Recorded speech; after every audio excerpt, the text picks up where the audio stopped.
सभी दर्शकों का स्मृति शर्मा की ओर से स्वागत है। बच्चों, अनेक प्रकार की काव्य पंक्तियों का रस रंजन करते हुए हम लोग अभी तक 9 रसों की चर्चा कर चुके हैं। आज हम लोग आ पहुँचे हैं इसके अंतिम भाग तक, जिसमें वत्सल रस और भक्ति रस की बात करेंगे, जो कि 10वां और 11वां रस है। तो चलिए आरंभ करते हैं वत्सल रस से। अपनी संतान अथवा किसी भी छोटे बच्चे या छोटा भाई या फिर अपना शिष्य भी हो सकता है के प्रति प्रेम या स्नेह भाव के वर्णन से वत्सल रस की उत्पत्ति होती है। इसका स्थायी भाव है वात्सल्य या स्नेह। उदाहरण देखिए, जसुमति मन अभिलाष करे, कब मेरो लाल भुटुरवन रेंगे, कब धरनी पग द्वैक धरी। यशोदा मैया मन में अभिलाषा करती है, इच्छा रखती है कि कब उनका पुत्र घुटनों के बल रेंगे और धरती पर दोनों पैर रखकर चले। कब द्वै दांत दूध के देखो, कब तोतरे मुख वचन झरे। कब उसके मुख में छोटे छोटे दांत देखूं और कब उनके मुख से तोतले बोल निकले। कब नंदही बाबा कह बोले, कब जननी कह मोहि ररे। कब वह नंद को बाबा कहकर पुकारे और उनको माँ कहकर पुकारे। सो यहाँ पर पुत्र के प्रति स्नेह प्रकट हो रहा है यशोदा मैया के मन का, तो यहाँ वात्सल्य रस की प्रधानता है। ये अगली पंक्तियाँ हैं। तुम्हारी ये दंतुरित मुस्कान, मृतक में भी डाल देगी जान। कवि नागार्जुन द्वारा रचित इन पंक्तियों में कवि जब अपने घर में एक छोटे बच्चे को देखते हैं, जिसके दंतुरित मुस्कान का मतलब कि ऐसे बच्चे की मुस्कान जिसके दांत निकल रहे होते हैं, छोटे छोटे मुंह में दांत होते हैं। तो ऐसे में जब बच्चा मुस्कुराता है तो उसकी मुस्कान बहुत ही मनमोहक होती है। कवि जब उस बच्चे को अपने घर में देखते हैं तो वे बहुत ही मोहित हो जाते हैं उसकी मुस्कान पर। तो वे कहते हैं कि हे शिशु, तुम्हारी ये मुस्कान जो है इतनी मोहक है कि मृतक में भी जान डाल देगी। अर्थात कितना भी हताश और निराश व्यक्ति होगा, वह भी तुम्हारी इस मुस्कान को देखकर प्रसन्न हो उठेगा। धूल धूसर तुम्हारे ये गात, छोड़कर तालाब मेरी झोंपड़ी में खिल रहे जलजात। जलजात का अर्थ है कमल के फूल और गात का अर्थ है शरीर। वे उस बच्चे को संबोधित करते हुए कहते हैं कि तुम्हारा जो चेहरा है वो कमल के फूल के समान प्रतीत हो रहा है। तुम्हारा धूल धूसर तुम्हारे ये गात, तुम्हारा धूल से भरा हुआ ये शरीर ऐसा लगता है मानो कमल के फूल तालाब को छोड़कर मेरी झोंपड़ी में खिल उठे हों। तो इस प्रकार कवि जो है बहुत ही उनके हृदय में शिशु के प्रति उसकी मुस्कान देखकर बहुत ही प्रेम उमड़ता है। इसलिए यहाँ हम कहेंगे वत्सल रस की प्रधानता है। उसके बाद आता है यशोदा हरि पालने झुलावे, हलरावे दुलरावे। यशोदा श्री कृष्ण को, हरि यानी श्री कृष्ण, पालने में झुला रही है, झूले को धीरे धीरे हिला रही हैं, पुत्र को दुलार रही हैं। मल्हावे जो ही सोही कछु गावे। पुत्र के स्नेहवश होकर वे कुछ न कुछ गुनगुना भी रही हैं। सो यहाँ भी यशोदा का अपने पुत्र के प्रति स्नेह प्रकट हो रहा है, इसलिए यहाँ भी वत्सल रस की प्रधानता कही जाएगी।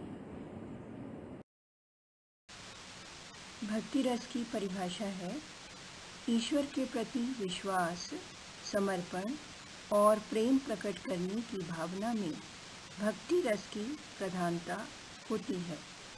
इसका स्थायी भाव है देवरति। रति का अर्थ है प्रेम। तो इसका अर्थ हुआ देवी देवताओं के प्रति प्रेम या अनुराग। अब कुछ उदाहरण देखते हैं। चरण कमल वंदो हरिराई, जाकी कृपा पंगु गिरि लांघे, अंधे को सब कुछ दर्शाई। सूरदास जी कहते हैं कि मैं अपने आराध्य देव श्री कृष्ण के कमल रूपी चरणों में वंदना करता हूँ। वे इतने दयालु हैं कि उनकी कृपा से लंगड़े भी पर्वत तक को लांघ जाते हैं और अंधों को सब कुछ दिखाई देने लगता है। बहरो सुने गूंग पुनि बोले, बहरे लोग को सुनाई देने लगता है और गूंगे लोग पुनः बोलने लगते हैं। रंक चले सिर छत्र धराई, और निर्धन व्यक्ति उनकी कृपा से राशि ठाट बाट को प्राप्त कर लेते हैं। सूरदास स्वामी करुणा में बार बार वंदो तिहि पाई। वे कहते हैं कि मेरे प्रभु श्री कृष्ण बहुत ही दयालु हैं, मैं उनके चरणों की बार बार वंदना करता हूँ। यहाँ पर सूरदास जी का श्री कृष्ण के प्रति बहुत ही अनुराग और विश्वास प्रकट हुआ है, इसलिए यहाँ भक्ति रस की प्रधानता मानी जाएगी। अगली पंक्तियाँ मीराबाई द्वारा रचित हैं।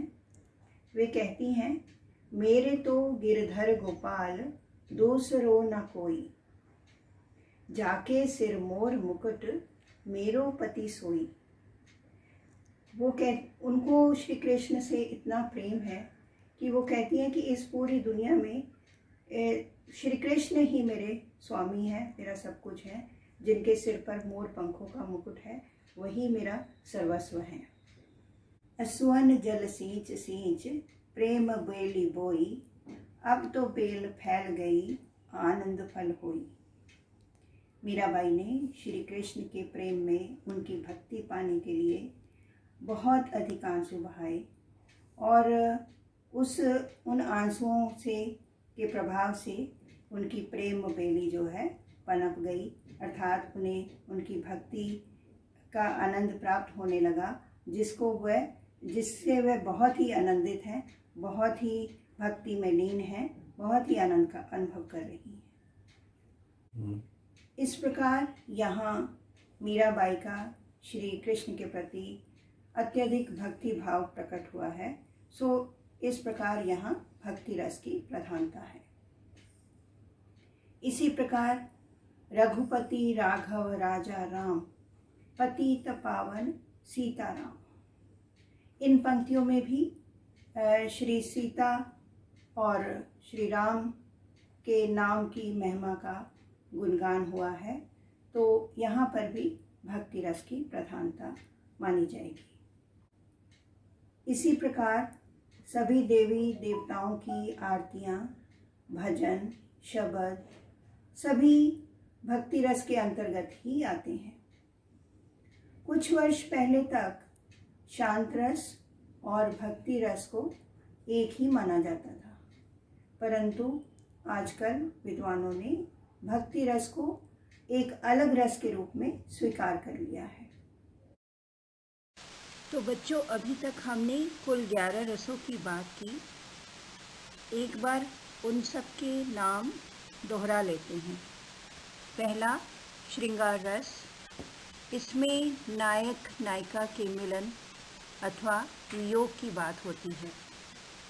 हास्य रस, काव्य पंक्तियों में जब किसी के विकृत रूप या वेशभूषा का वर्णन करके हास परिहास करने का प्रयत्न हो। अद्भुत रस में प्राणियों अथवा वस्तुओं की विचित्रता का वर्णन होता है। करुण रस, किसी प्रिय व्यक्ति की मृत्यु अथवा शोचनीय दशा का वर्णन। पांचवा भयानक रस, डरावनी वस्तुओं अथवा दृश्यों को देखने से जब भय की स्थिति उत्पन्न हो। विभत्स रस, घृणित वस्तुओं या व्यक्तियों के दर्शन से विभत्स रस की उत्पत्ति होती है। सातवां वीर रस है, सेना अथवा किसी पात्र विशेष की वीरता का वर्णन होने पर। रौद्र रस, किसी देशद्रोही या अत्याचारी के प्रति जब क्रोध प्रकट हो। शांत रस, जिन पंक्तियों में सांसारिक नश्वरता, आत्मिक अथवा आध्यात्मिक ज्ञान का वर्णन हो। वत्सल रस, अपनी संतान अथवा किसी भी छोटे बच्चे के प्रति जब स्नेह भाव प्रकट हो। अंतिम 11वां है भक्ति रस, ईश्वर के प्रति आस्था या समर्पण का भाव भक्ति रस के अंतर्गत आता है। इसी के साथ हम लोग अब इस रस कथा को यहीं पर समाप्त करते हैं। मुझे पूरी उम्मीद है कि अब रस को पहचानने में आप कोई गलती नहीं करेंगे। आपको रस को पहचानना अच्छे से समझ में आ गया होगा।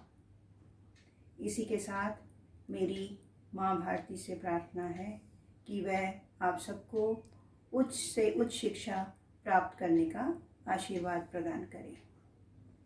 वर्णारव चैनल को सब्सक्राइब अवश्य कर दें। जय हिंद, धन्यवाद।